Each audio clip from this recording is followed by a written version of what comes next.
ராஜஸ்தானின் அந்த டிசம்பர் மாத இரவு, எலும்புகளை துளைக்கும் குளிர். வானத்தின் கருமேகங்கள் போர்த்து இருந்ததால் நிலவும் நட்சத்திரங்களும் ஒளிந்து கொண்டன. தெருவிலிருந்த மஞ்சள் நிற விளக்குகள் கூட ஏதோ ஒரு சோகத்தில் மங்களாக எரிந்து கொண்டிருந்தன. நடைபாதையின் ஓரத்தில் உட்கார்ந்து கிழிந்த பழைய போர்வையை வைத்து உடம்பை மறைக்க போராடி கொண்டிருந்தேன். என் பெயர் வாணி. ஒரு காலத்தில் வசதியான வீட்டு பெண்ணாக அன்பான கணவனின் மனைவியாக வாழ்ந்தவள் நான். ஆனால் காலச்சக்கரம் என்னை இன்று வீதிக்கு கொண்டு வந்து நிறுத்திவிட்டது. ஒரு காலத்தில் வாணி அம்மா என்று அழைக்கப்பட்டவள் இன்று வெறும் பிச்சைக்காரி. 7 மாத கர்ப்பம். அது எனக்கு ஒரு மகிழ்ச்சியாகவே தெரியவில்லை, சுமையாகவே தெரிந்தது. பசி வயிற்றை கிள்ளியது. எனக்குள் வளரும் அந்த சின்ன உயிர் அசைந்த போது மட்டும் நான் தனியால் இல்லை. என் உயிரோடு கலந்த ஒரு ஜீவன் என்னிடம் இருக்கிறது. அதை நான் காப்பாற்ற வேண்டும் என்ற பயமும் பொறுப்பும் வந்தது. வேகமாக சென்ற கார்களில் இருந்தவர்கள் என்னை ஏதோ ஒரு அருவருப்பான பொருளை பார்ப்பது போல பார்த்துவிட்டு சென்றார்கள். நான் நடுங்கும் கைகளை நீட்டி வறண்ட தொண்டையிலிருந்து கத்தினேன். ஐயா சாமி, வயிற்றுல ஒரு உசுரோடு இருக்கேன், தர்மம் பண்ணுங்க. ஆனால் என் குரல் வண்டிகளின் சத்தத்தில் மறைந்து போனது. ஒருவர் என்னை பார்த்துவிட்டு முகத்தை சுளித்துவிட்டு ஏதோ திட்டிவிட்டு போனார். அப்போது என் அப்பாவின் முகம் ஞாபகம் வந்தது. அவர் என்னை ஒரு இளவரசி போல வளர்த்தார். அதே ஊரின் தெருவில் இன்று நான் அனாதையாக, பசியும் பலவீனமும் என்னை வாட்டியது. திடீரென கண்கள் இருட்டி கொண்டு வந்தது. கால்கள் வலுவிழக்க நான் அப்படியே சரிந்து விழுந்தேன். மயக்கமடையும் போது கடைசியாக என் கண்களுக்கு தெரிந்தது ஒரு வெள்ளை நிறவேன். அதில் என்ன எழுதியிருந்தது என்று கூட வாசிக்க முடியாமல் என் நினைவுகள் தப்பி போயின. கண் விழித்த போது நான் ஒரு மென்மையான படுக்கையில் இருந்தேன். அறையில் இதமான கதகதப்பு, பினாயில் மற்றும் மருந்துகளின் வாசம் வந்தது. நான் ஒரு நடுத்தர வயது நர்ஸை பார்த்தேன். அவர் என்னை பார்த்து புன்னகைத்து சொன்னார், பயப்படாதே மகளே, நீ இப்போது பாதுகாப்பான இடத்தில் இருக்கிறாய். இது ஒரு முதியோர் இல்லம். சாலையில் மயங்கி கிடந்த உன்னையும் உன் வயிற்று பிள்ளையையும் காப்பாற்றி இங்கு அழைத்து வந்தோம். அவர் பேசிய அன்பான வார்த்தைகளில் என் கண்கள் குளமாயின. பல மாதங்களாக வசவுகளையும் அவமானங்களையும் மட்டுமே கேட்ட எனக்கு அந்த அன்பு ஒரு மருந்தாக இருந்தது. அவர்கள் கொடுத்த கஞ்சியை மெதுவாக குடித்தபோது என் உடலுக்குள் உயிரும் மீண்டும் வருவது போல் இருந்தது. அந்த இல்லம் ஒரு பழைய அரண்மனை போன்ற பெரிய கட்டிடம். ஒரு தன்னார்வ தொண்டு நிறுவனம் அதை முதியோர் இல்லமாக நடத்தி வந்தது. அங்குள்ள பாட்டிமார்களை அவர்களின் பிள்ளைகள் சுமை என்று கருதி வீட்டை விட்டு துரத்தி இருந்தார்கள். நான் அங்கே இருந்தவர்களிலேயே மிகவும் சிறிய பெண் என்பதால் அங்கிருந்த மேலாளர் என் நிலைமையை பார்த்து அங்கேயே தங்க அனுமதித்தார். உடல்நிலை தெரியதும் நான் சும்மா இருக்க விரும்பவில்லை. அந்த பாட்டிமார்களுக்கு சின்ன சின்ன உதவிகளை செய்ய தொடங்கினேன். சிலருக்கு எண்ணெய் தேய்த்து விடுவேன், சிலருக்கு உணவு ஊட்டி விடுவேன். அவர்களின் கண்களில் இருந்த சோகத்தை பார்த்தபோது என் சோகம் சிறியதாக தெரிந்தது. அவர்கள் அனைவரும் என்னை ஒரு மகளைப் போலவும் என் வயிற்றில் இருக்கும் குழந்தையை தங்கள் வீட்டு பிள்ளையாகவும் நினைத்து ஆசீர்வதித்தார்கள். அந்த அரண்மனையில் ஒரு பகுதி மட்டும் எப்போதும் அமைதியாக இருக்கும். அதுதான் அறை எண் 5. அங்கே ஈஸ்வரி அம்மா என்ற ஒரு பணக்கார பெண்மணி வசிக்கிறார். அவர்தான் இந்த இல்லத்திற்கு பெரிய அளவில் நிதி உதவி செய்கிறார். அவர் யாரிடமும் பேச மாட்டார், மிகவும் கண்டிப்பானவர் என்று கேள்விப்பட்டேன். அவர் நாள் முழுவதும் ஜன்னல் ஓரம் உட்கார்ந்து யாரையோ எதிர்பார்த்து காத்து கொண்டிருப்பார் என்றும், பழைய புகைப்படங்களை பார்த்து அழுவார் என்றும் அங்குள்ள ஊழியர்கள் கிசுகிசுத்துக் கொள்வார்கள். அவரை பற்றி கேள்விப்பட்ட நிமிடத்திலிருந்தே அவரை ஒரு முறை பார்க்க வேண்டும் என்ற ஆர்வம் எனக்குள் அதிகமானது. ஆனால் அந்த அறைக்குள் மறைந்திருக்கும் ரகசியம் என் வாழ்க்கையை மாற்றப் போகிறது என்று அப்போது எனக்கு தெரியாது. அறை எண் 5 பற்றிய கேள்விகள் என் மனதை குடைந்து கொண்டே இருந்தன. ஆனால் அந்த பக்கம் போக எனக்கு துணிச்சல் வரவில்லை. ஒரு நாள் இரவு மழை பெய்து குளிர் வாட்டி எடுத்து கொண்டிருந்தது. அன்று பணியில் இருந்த நர்ஸ் உடல்நிலை திடீரென மோசமானதால் அவர் அவசரமாக மருத்துவமனைக்கு செல்ல வேண்டியதாயிற்று. இல்லத்தின் பொறுப்பாளர் என்னிடம் வந்து, வாணி, நீ நல்ல குணமான பெண், இன்னைக்கு ஆள் குறைவாக உள்ளது. அதோட ஈஸ்வரி அம்மாவோட உடல்நிலையும் சரியில்லை. அவருக்கு சரியான நேரத்திற்கு மருந்து கொடுத்து பார்த்துக்க ஆள் வேண்டும். இன்றைக்கு ஒரு ராத்திரி மட்டும் அவரோட அறையில் தங்குறியா என்று கேட்டார். அவர்கள் செய்த உதவிக்கு கைமாறு செய்ய இதுவே நல்ல சந்தர்ப்பம் என்று நினைத்து நிச்சயமாக செய்கிறேன் என்று சொல்லிவிட்டு ஒரு போர்வையை எடுத்துக்கொண்டு அறை எண் 5 நோக்கி நடந்தேன். ஈஸ்வரி அம்மாவின் கோபத்தை பற்றி ஏற்கனவே கேள்விப்பட்டிருந்ததால் என் மனதிற்குள் ஒரு சின்ன நடுக்கம் இருந்தது. அரண்மனைக்குள் ஒரு அறை கதவை தட்டிவிட்டு உள்ளே நுழைந்தபோது எனக்கு பெரிய ஆச்சரியம் காத்திருந்தது. அது முதியோர் இல்லத்தின் அறை போலவே தெரியவில்லை. ஒரு ராஜாங்கத்தின் அந்தப்புறம் போல் இருந்தது. தரையில் விலை உயர்ந்த கம்பளங்கள், சுவர்களில் அழகான ஓவியங்கள், தரமான மரத்தால் செய்யப்பட்ட கலைநயமிக்க மேஜை நாற்காலிகள். அறையில் விலை உயர்ந்த அத்தர் வாசனை வீசியது. ஜன்னலுக்கு எதிரே ஒரு பெரிய நாற்காலியில் ஒரு மூதாட்டி அமர்ந்திருந்தார். மலையையே விரித்து பார்த்து கொண்டிருந்த அவர் முதுகு பக்கம்தான் எனக்கு தெரிந்தது. அரைத்த தலைமுடியை நேர்த்தியாக கட்டப்பட்டிருந்தது. நான் மெதுவாக வணக்கம் அம்மா என்றேன். அவர் மெதுவாக திரும்பி என்னை பார்த்தார். முகம் முழுவதும் சுருக்கங்கள். ஆனால் அந்த சுருக்கங்களுக்கு இடையிலும் ஒரு கம்பீரமும் இளமையில் அவர் எப்படி அழகாக இருந்திருப்பார் என்பதற்கான சாட்சியும் தெரிந்தது. அவரது கண்கள் மிகவும் கூர்மையாகவும் அழகாகவும் இருந்தன. அவர் என்னை மேலிலிருந்து கீழ் வரை பார்த்தார். அவரது பார்வை என் போர்வையின் மேல் பட்டு பிறகு என் வயிற்றின் மீது நிலைத்தது. யார் நீ? அந்த நர்ஸ் எங்கே? அவரது குரலில் இருந்த அதிகாரமும் கண்டிப்பும் என்னை ஒரு நிமிடம் முரளச் செய்தது. நர்ஸுக்கு உடம்பு சரியில்லைங்கம்மா.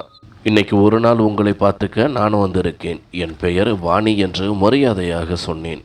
அவர் முகத்தை சுளித்து கொண்டு மீண்டும் ஜன்னல் பக்கம் திரும்பிக் கொண்டார். நான் அமைதியாக ஒரு ஓரத்தில் அமர்ந்தேன். சிறிது நேரம் கழித்து அவருக்கு கடுமையான இருமல் வந்தது. நான் பதறிப்போய் ஓடிச் சென்று ஒரு கிளாஸ் தண்ணீர் கொடுத்தேன். நடுங்கும் கைகளால் அதை வாங்கி பருகியவர் பெருமூச்சு விட்டார். நான் மெதுவாக அவர் போர்வையை சரி செய்து அவர் கால்களை போர்த்தி விட்டேன். நான் தொட்டதும் அவர் திடுக்கிட்டார். ஒருவேளை நீண்ட காலமாக ஒரு மனித தொடுதலை அவர் உணர்ந்திருக்க மாட்டார் போலும். அவர் இப்போது வியப்புடன் என் முகத்தை பார்த்தார். உன் கைகள் என்று ஏதோ சொல்ல வந்தவர் சற்றென்று நிறுத்தி கொண்டார். பிறகு நிதானமாக, நீ இங்கே வேலைக்காரியா? உன்னை பார்த்தால் ஒரு நல்ல குடும்பத்து பெண் போல் தெரிகிறது. உனக்கு ஏன் இந்த நிலைமை என்று கேட்டார். அவர் என்னிடம் கனிவாக பேசிய முதல் நிமிடம் அது. என் இதயத்தில் இருந்த வலி கண்ணீராக முட்டியது. சூழ்நிலைதான் என்னை இங்கே கொண்டு வந்து விட்டது. ஒரு காலத்தில் எனக்கும் வீடு, பெற்றோர், மரியாதை எல்லாம் இருந்தது. ஆனால் விதி எல்லாவற்றையும் பறித்து விட்டது என்றேன். ஈஸ்வரி அம்மா ஏளனமாக சிரித்தார். விதி என்பது ஒரு சாக்கு மகளே. உண்மையில் மனிதனை அழிப்பது அவன் எடுக்கும் தவறான முடிவுகளும் அவன் கண்மூடித்தனமாக நம்பும் மனிதர்களும் தான் என்றார். அந்த வார்த்தைகளில் பல ஆண்டுகால கசப்பும் துரோகமும் கலந்திருந்தது. அவர் என் வயிற்றை சுட்டிக்காட்டி, இந்த குழந்தையோட அப்பா எங்கே? அவனும் உன்னை விட்டு போய்விட்டானா என்று கேட்டார். அந்த கேள்வி என் இதயத்தில் கத்தியால் குத்துவது போல் இருந்தது. நான் அழுது கொண்டே சொன்னேன், ஆமாம்மா, நான் ஒரு பணக்கார வீட்டு பையனை காதலிச்சு கல்யாணம் பண்ணிக்கிட்டேன். உலகமே எதிர்த்தாலும் உன்னை கைவிட மாட்டேன்னு சொன்னான். ஆனால் அவன் வீட்டில் சொத்து தரமாட்டேன்னு மிரட்டினப்போ அவன் காதலை கைவிட்டு விட்டு சொத்தை தேர்ந்தெடுத்தான். 7வது மாத கர்ப்பிணின்னு கூட பார்க்காம என்னை நடு ரோட்டில் விட்டுட்டு போய்விட்டான். நான் அவனது நேர்மையை நம்பினேன். ஆனால் ஏமாற்றம்தான் மிஞ்சியது. அறையில் நிசப்தம் நிலவியது. கடிகாரம் உள் நகரும் சத்தம் மீண்டும் கேட்டது. ஈஸ்வரி அம்மாவின் கண்களில் ஒரு மின்னல் தெரிந்தது. என் கதை அவர் மனதிற்குள் ஏதோ ஒரு பழைய நினைவை தட்டியது போல் தோன்றியது. ஆண்களின் குணமே துரோகம்தான். பெண்களோ முட்டாள்தனமாக எல்லாவற்றையும் இழந்துவிட்டு நிற்கிறார்கள். நானும் என் வாழ்க்கையில் இதையேத்தான் பார்த்திருக்கிறேன். பணம் பதவிக்கு முன்னால் காதலுக்கு மதிப்பே இல்லை என்றார். அவர் குரலில் இப்போது மென்மை இருந்தது. அவர் தன் அருகில் இருந்த நாட்காலியை தட்டி, இங்கே வந்து என் பக்கத்தில் உட்கார் என்று அழைத்தார். நான் அவர் அருகில் அமர்ந்தேன். அவர் என் கண்களை உற்று பார்த்தார். ஏதோ என்னிடமிருந்து அவர் தேடுவது போல் இருந்தது. ஈஸ்வரி அம்மா என் கண்களை உற்று பார்த்தார். ஏதோ ஒரு புதைக்கப்பட்ட ரகசியத்தை வாசிக்க முயல்வது போல இருந்தது அந்த பார்வை. உன் கண்கள் மிகவும் சோகமாய் இருக்கு வாணி. பல வருஷங்களுக்கு முன்னாடி நான் பார்த்த ஒருத்தரோட கண்கள் மாதிரியே இருக்கு என்று தமக்கு தாமே சொல்லி கொண்டார். திடீரென என் பக்கம் திரும்பி, நீ எந்த ஊர்? உன் அப்பா அம்மா யார்? அவங்க உயிரோட இருக்காங்களா என்று அடுக்கடுக்காக கேள்விகள் கேட்டார். நானும் இந்த ஊருக்காரிதாம்மா. ஆனால் இப்போ எனக்கு யாரும் இல்லை. என் அப்பா அம்மா 2 பேருமே இறந்துட்டாங்க. நான் ஒரு அனாதை என்றேன். இதை கேட்டதும் ஈஸ்வரி அம்மாவின் முகம் இன்னும் மென்மையாக மாறியது. தனிமை மனிதனை பேச வைக்கும் என்பார்கள். அல்லது ஏதோ ஒரு இனம் புரியாத பந்தம் அவரை ஈர்த்திருக்க வேண்டும். உன் அப்பாவை பற்றி சொல். அவர் என்ன வேலை பார்த்தார் என்று கேட்டார். நான் ஒரு பெருமூச்சு விட்டுவிட்டு என் கடந்த கால நினைவுகளில் மூழ்கினேன். என் அப்பா இந்த உலகத்திலேயே சிறந்த மனிதர்மா. அவர் ஏழையாய் இருந்தாலும் என்னை ஒரு இளவரசி போல வளர்த்தார். அவருக்கு இசைதான் உயிர். அவர் ஒரு சிறந்த வயலின் கலைஞர். அவர் வயலின் வாசிச்சா அந்த இசையில இருக்கிற வழி கேட்கிறவங்களை அள வச்சிடும். இந்த இசைக்கருவி என் இதயத்தோட குரல்னு அடிக்கடி சொல்வார் என்றேன். வயலின் இசை என்ற வார்த்தையை கேட்டதும் ஈஸ்வரி அம்மாவின் முகம் மாறத் தொடங்கியது. நெற்றியில் சுருக்கங்கள் விழ அவர் நிமிர்ந்து உட்கார்ந்தார். மூச்சு வாங்குவது போல் சற்றே வேகமானது. இசைக்கலைஞரா? அவர் பெயர் என்ன என்று அவசரமாக கேட்டார். அவர் பெயர் தனிஷ் என்றேன். அந்த பெயரை கேட்ட அடுத்த நொடி ஈஸ்வரி அம்மா நிலை உலைந்து போனார். நாற்காலியின் பிடியை பிடித்திருந்த அவர் கை நரம்புகள் புடைத்தன. முகம் வெளுத்து போனது. ஏதோ ஒரு பலகாலமாக பூட்டி வைக்கப்பட்டிருந்த ரகசியம் அந்த அறையின் காற்றில் பரவத் தொடங்கியது. நான் எதையும் உணராமல் தொடர்ந்து பேசினேன். அப்பா எப்பவுமே ஒரு சோகத்துல தான் இருப்பார். அவர் வாழ்க்கையிலே ஏதோ ஒரு நிம்மதியில்லாத குறை இருக்குன்னு சொல்லுவார். யாருக்காகவோ அவர் இயங்கிக்கிட்டு இருக்காருன்னு எனக்கு தோணும் என்றேன். ஈஸ்வரி அம்மாவின் கண்களில் இப்போது கண்ணீர் தேங்கியது. அவர் முகத்தை திருப்பிக் கொண்டு அழத் தொடங்கினார். பிறகு தன்னை தேற்றிக்கொண்டு என் வாழ்க்கையையே மாற்றப்போகும் அந்த கேள்வியை கேட்டார். உன் அம்மா யார்? உன் தாத்தாவோட பெயர் என்ன? நான் மெதுவாக சொன்னேன். என் தாத்தா பெயர் அவிராஜ், அம்மாவோட பெயர் திசா. தாத்தா பெயரையும் அம்மா பெயரையும் நான் சொன்னதும் ஈஸ்வரி அம்மாவின் முகம் அப்படியே பேயை பார்த்தது போல் மாறியது. உடலில் இருந்த கடைசி சொட்டு ரத்தம் கூட வற்றி போனது போல் அவர் வெளிரி போய் அமர்ந்திருந்தார். மூச்சு விட முடியாமல் திணறினார். ஏதோ சொல்ல நினைத்தார். ஆனால் குரல் எழவில்லை. நான் பயந்து போய் அவர் அருகே ஓடினேன். பனி போல குளிர்ந்து போயிருந்த அவரது கைகளை பிடித்து கொண்டேன். அம்மாஜி, என்ன ஆச்சு? டாக்டரை கூப்பிடட்டுமா என்று பதறினேன். அவர் மெதுவாக கண்ணை திறந்தார். கன்னங்களில் கண்ணீர் வழிந்தோடியது. வேண்டாம் மகளே, வெறும் பழைய நினைவுகள்தான். சில நேரங்களில் அது இதயத்தில் வந்து தட்டும்போது மனிதன் உயிரற்றவனாகி விடுகிறான். நீ அவிராஜ் சாரோட பேத்தியா, தனுஷோட மகளா என்று கேட்டார். அந்த பெயர்களை அவர் சொல்லும்போது ஏதோ ஒரு தெய்வத்தின் பெயரை சொல்வது போன்ற பக்தியும் அதே சமயம் அளவற்ற வலியும் இருந்தது. ஆமாமா, ஆனால் உங்களுக்கு அவங்களை எப்படி தெரியும் என்று கேட்டேன். ஈஸ்வரி அம்மா என் கண்களை பார்த்து ஒரு சோகமான புன்னகையுடன் சொன்னார். இந்த நகரம் ரொம்ப சின்னது வாணி. பழைய காலத்தில் எல்லோருக்கும் தெரியும். உன் தாத்தா மேலே எனக்கு பெரிய மரியாதை உண்டு. உன் அப்பாவோட திறமையை நான் ரொம்ப மதிப்பேன். உன் குடும்பம் எனக்கு அந்நியமானது இல்லை. உண்மையை அவர் மிக அழகாக மறைத்து விட்டார் என்று எனக்கு தோன்றியது. ஆனால் இது வெறும் அறிமுகம் மட்டுமல்ல, இதையும் தாண்டி ஆழமான ஏதோ ஒன்று இருக்கிறது என்பது மட்டும் எனக்கு புரிந்தது. அந்த இரவுக்கு பிறகு எனக்கும் ஈஸ்வரி அம்மாவுக்குமான அந்த பந்தம் முற்றிலும் மாறிப்போனது. தனிமையையே துணையாக கொண்டு தன் அறையை விட்டு வெளியே வராத அந்த ஈஸ்வரி அம்மாவிடம் திடீரென ஒரு பெரிய மாற்றம் தெரிந்தது. அடுத்த வாரமே அவர் இல்லத்தின் மேலாளரை அழைத்து அதிகாரத்தோடு சொன்னார். இன்றிலிருந்து வாணி இங்கே வேலைக்காரி கிடையாது. அவளை என் மகளாக நான் தத்தெடுத்துக் கொள்கிறேன். அவளுக்கு தேவையான உணவு, மருந்து, வசதிகள் என எல்லாவற்றையும் நானே கவனித்துக் கொள்வேன். இனி அவள் என் அறையிலேயே என்னுடன் தங்குவாள். இதை கேட்டு அங்கிருந்த ஊழியர்கள் அனைவரும் வாயடைத்து போனார்கள். யாரிடமும் முகம் கொடுத்து கூட பேசாத ஈஸ்வரி அம்மா ஒரு பிச்சைக்கார பெண்ணிடம் இப்படி அன்பு காட்டுவதைக் கண்டு அவர்கள் வியந்தார்கள். எனக்கு இது ஒரு கனவு போல இருந்தது. உங்களுக்கு நான் சுமையாக இருக்க விரும்பவில்லை அம்மா என்று நான் மறுக்க முயன்றபோது அவர் என் கையை பிடித்து கனிவாக சொன்னார். நீ எனக்கு சுமை இல்லை வாணி, நீதான் என் நிம்மதி. இத்தனை காலமாக நான் தேடிக்கொண்டு இருந்த நிம்மதி உன்னிடம்தான் உள்ளது. எனக்கு உதவி செய்ய ஒரு வாய்ப்பு கொடு என்றார்.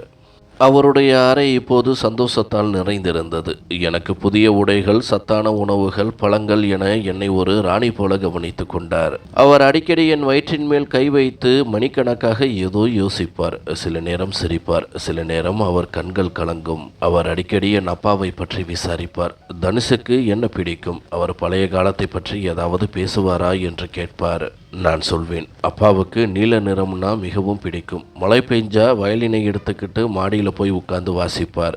எல்லோரும் தப்பு செய்வாங்க, அதனால எல்லோரையும் மன்னிக்க பழகணும்னு சொல்லுவார்.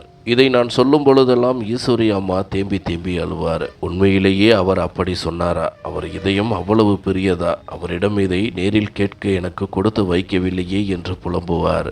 அவர் ஏன் அழுகிறார் என்று எனக்கு புரியவில்லை என்றாலும் அவர் கண்ணீரை துடைத்து நான் ஆறுதல் சொல்வேன். நாட்கள் செல்ல செல்ல எங்கள் பந்தம் தாய்மகள் உறவை தாண்டியது. நான் அவரை ஒரு தாயாக பார்த்து கொண்டேன். ஒரு நாள் அவர் என்னிடம் கேட்டார், உன் குடும்பத்தில் ஒருவர் ரொம்ப துரோகம் பண்ணிட்டாங்கன்னு உனக்கு தெரிஞ்சா நீ அவரை மன்னிப்பாயா? நான் யோசித்து சொன்னேன், மன்னிப்பவர்களை கடவுளுக்கு மிகவும் பிடிக்கும் என்று என் அப்பா சொல்வார். உண்மையாக வருந்தி மன்னிப்பு கேட்டால் கண்டிப்பாக மன்னிக்கலாம். இதை கேட்டதும் அவர் என் கையை முத்தமிட்டு, நீ உன் தாத்தாவை போலவே இருக்கிறாய், அதே தாராள குணம் என்றார். ஆனால் ஈஸ்வரி அம்மாவின் உடல்நிலை வேகமாக சரிந்தது. மருத்துவர்கள் கைவிரித்து விட்டார்கள். அவர் இதயம் பலவீனமாகிவிட்டது. இன்னும் கொஞ்சம் நாள்தான் என்று சொன்னபோது என் உலகமே இருண்டது. இப்போதுதான் எனக்கு ஒரு பிடிமானம் கிடைத்தது. அதையும் இழக்க நான் விரும்பவில்லை. அவர் அடிக்கடி தன் வக்கீலை அழைத்து இந்த சொத்துக்கள் சரியான உரிமையாளரிடம் சேர்க்க வேண்டும், அப்போதுதான் என் ஆத்மா சாந்தியடையும் என்று சொல்லிக் கொண்டிருப்பார். ஏதோ ஒரு ஆசிரமத்திற்கு சொத்தை எழுதி வைக்கப் போகிறார் என்று நான் நினைத்தேன். ஒரு நாள் இரவு அவருக்கு மூச்சு திணறல் அதிகமானது. நெஞ்சு வலியால் துடித்தார். டாக்டர் வந்து பரிசோதித்துவிட்டு, இனி மருந்து வேலை செய்யாது, பிரார்த்தனைகள் தான் செய்ய வேண்டும், இந்த இரவை தாண்டுவது கஷ்டம் என்று சொல்லிவிட்டு போனார். நான் அழுது கொண்டே அவர் அருகில் அமர்ந்தேன். அவர் என் கையை பிடித்து கொண்டார். அந்த நலிந்த கைகளிலும் ஒரு பிடிவாதம் இருந்தது. அழாதே என் கண்ணே, மரணம் ஒரு உண்மைதான். நான் எப்போதோ இறந்து விட்டேன். இன்று என் உயிர் இந்த உடலை விட்டு போகப் போகிறது என்றார். என்னை விட்டு போகாதீங்கம்மா, எனக்கு உங்களை தவிர யாருமே இல்லை என்று நான் கதறினேன். அவர் என் கண்ணீரை துடைத்து விட்டு சொன்னார், வாணி, நான் உன்னை ஒருபோதும் தனியாக விடமாட்டேன். என் நிழல் எப்போதும் உன்னுடனேயே இருக்கும். நான் சொல்வதை இப்பொழுது கவனமாக கேள். அவர் தன் முழு சக்தியையும் திரட்டி என்னை பார்த்தார். அந்த பார்வையில் ஒரு பெரிய குற்றமும் அதற்கான மன்னிப்பை எதிர்பார்க்கும் வலியும் தெரிந்தது. நான் என் வாழ்க்கையில் ஒரு மிகப்பெரிய பாவம் செய்துவிட்டேன் வாணி. பேராசையினால் வைரத்தை தள்ளிவிட்டு வெறும் கல்லை தேர்ந்தெடுத்தேன். ஒரு உண்மையான காதலை நானே கொன்றுவிட்டேன். அந்த நெருப்பில்தான் இத்தனை காலம் வெந்து கொண்டிருக்கின்றேன். உன் அப்பா தனேஷ் என்று சொல்லும்போது அவருக்கு மூச்சு திணறியது. நான் அவரை தடுத்தேன். அம்மா, இப்போது எதையும் பேசாதீங்க, அப்புறம் மெதுவாக பேசிக்கலாம். ஆனால் அவர் கேட்கவில்லை. இல்லை மகளே, எனக்கு நேரமில்லை. நான் என் உயிரை எழுதி வைத்து விட்டேன். வக்கீல் நாளை வருவார். இதில் இருப்பதை என் கடைசி ஆசையாக ஏற்றுக்கொள். முடிந்தால் உன் அப்பாவின் வாழ்க்கையை அளித்த இந்த பாவி என்னை மன்னித்துவிடு என்றார். அவர் எதை பற்றி பேசுகிறார் என்று எனக்கு அப்போது புரியவில்லை. யாரோ ஒரு பெண்ணுடன் என் அப்பாவுக்கு இருந்த பிரச்சனையை பற்றி பேசுகிறார் என்று நினைத்தேன். நான் அழுது கொண்டே, உங்களை நான் என்றோ மன்னித்து விட்டேன் அம்மா, நீங்கள் எனக்கு இவ்வளவு ஆதரவு தந்ததே போதும் என்றேன். இதை கேட்டதும் அவர் முகத்தில் ஒரு நிம்மதி தெரிந்தது. ஏதோ பல காலத்து சுமை அவர் மனதை விட்டு இறங்கியது போல் இருந்தது.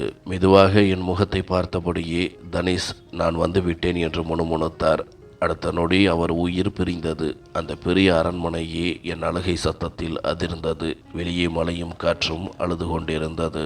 மறுநாள் காலை ஈஸ்வரி அம்மாவின் இறுதிச் சடங்குகள் முடிந்தன. நான் மீண்டும் அனாதையானது போல் உணர்ந்தேன். அன்று மதியம் ஒரு கருப்பு நிற கார் இல்லத்தின் வாசலில் வந்து நின்றது.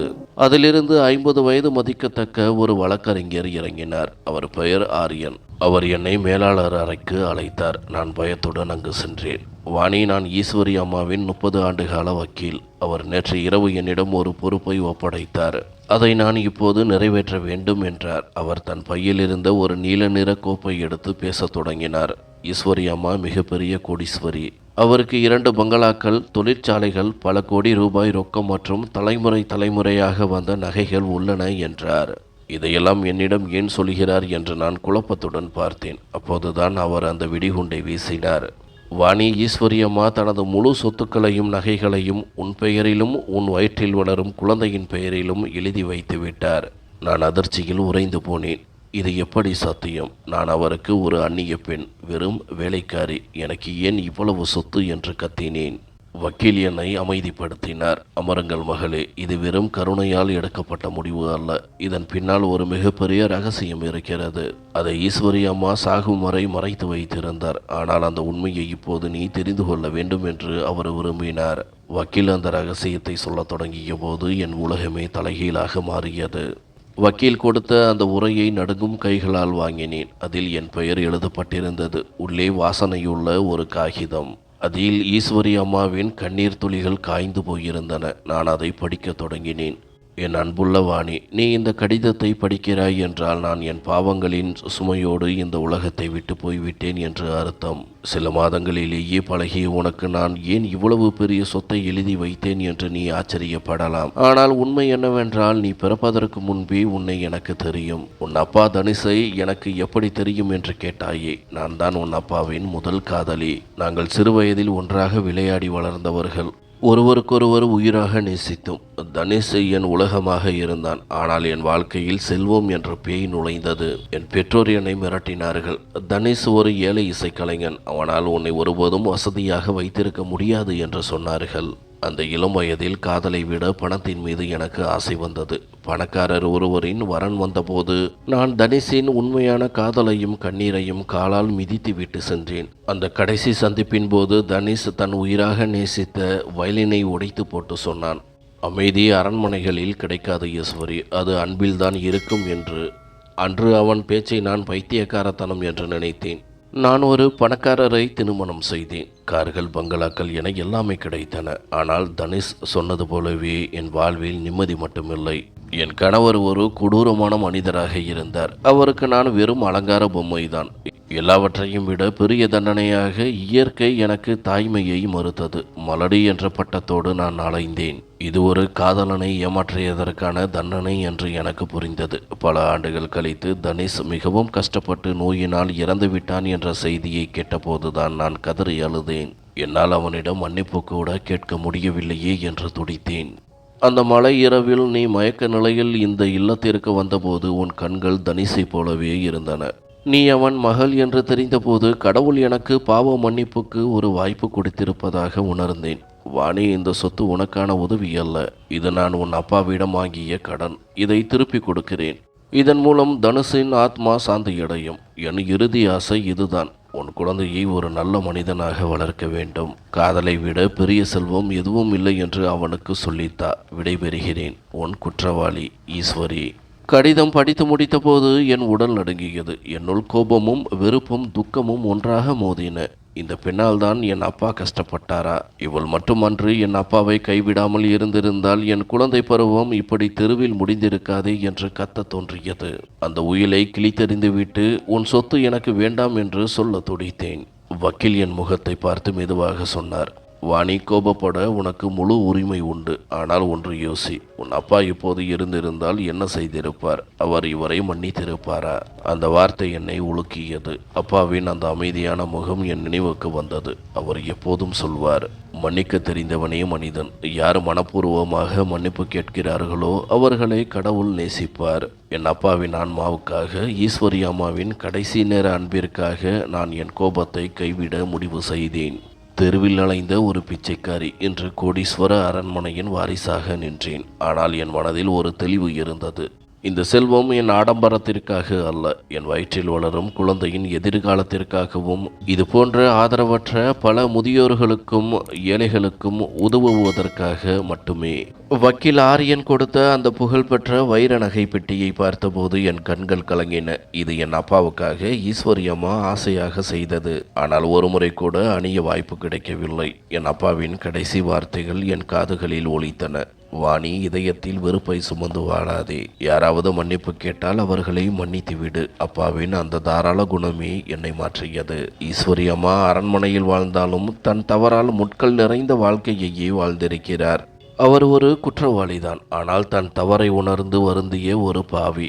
நான் அவரை முழு மனதாக மன்னித்தேன். வக்கீல் நீட்டிய ஆவணங்களில் கையெழுத்திட்டேன். நேற்று வரை தெருவில் பிச்சை எடுத்த வாணி இன்று கோடிகளுக்கு அதிபதி. ஆனால் இந்த செல்வம் எனக்காக அல்ல, என் வயிற்றில் வளரும் அந்த அப்பாவி பிள்ளைகளுக்காக. ஈஸ்வரி அம்மா இறந்து 7ஆம் நாள் என் வீட்டு வாசலில் பெரிய 3 கார்கள் வந்து நின்றன. அதிலிருந்து விலை உயர்ந்த நகைகளை அணிந்த ஒரு பெண்ணும் கோட்டு சூட்டு போன்ற சில ஆண்களும் இறங்கினார்கள். அவர்கள் ஈஸ்வரி அம்மாவின் தூரத்து உறவினர்களாம். முதியோர் இல்லத்திலிருந்து வந்த ஒரு அனாதை பெண்ணுக்கு இந்த சொத்துக்களை கொடுப்பது சட்டப்படி செல்லாது என்று மிரட்டினார்கள். நான் என் வயிற்றில் கை வைத்தபடி நிமிர்ந்து நின்று சொன்னேன், நான் அனாதை இல்லை, நான் தனுஷின் மகள். அந்த பெயரை கேட்டதும் அவர்களின் முகம் வெளுத்தது. அவர்கள் நீதிமன்றத்திற்கு சென்றார்கள். வழக்கு நடந்தது. நான் எந்த நகையும் அணியாமல் ஒரு சாதாரண புடவையில் நீதிபதியின் முன் நின்றேன். வக்கீல் ஆரியன் ஈஸ்வரி அம்மாவின் அந்த கடிதத்தை நீதிமன்றத்தில் வாசித்தார். ஒரு பெண்ணின் காதல், துரோகம் மற்றும் வருத்தத்தை சொல்லும் அந்த வரிகள் நீதிபதியின் மனதையே உலுக்கின. இறுதியில் சட்டம் என் பக்கம் நின்றது. நீதி வென்றது. மாதங்கள் நகர்ந்தன. என் தனிமை பயமாக மாறிய போது என் வயிற்றுக்குள் இருந்த உயிர் அசைந்து எனக்கு தைரியம் கொடுத்தது. பிரசவ வலி வந்தபோது மருத்துவமனையில் அனுமதிக்கப்பட்டேன். அந்த வெள்ளை சுவர்களுக்கு நடுவே நான் பயந்தபோது அப்பாவின் சிரிப்பும் ஈஸ்வரி அம்மாவின் ஆசீர்வாதமும் என் முன்னே தெரிந்தது.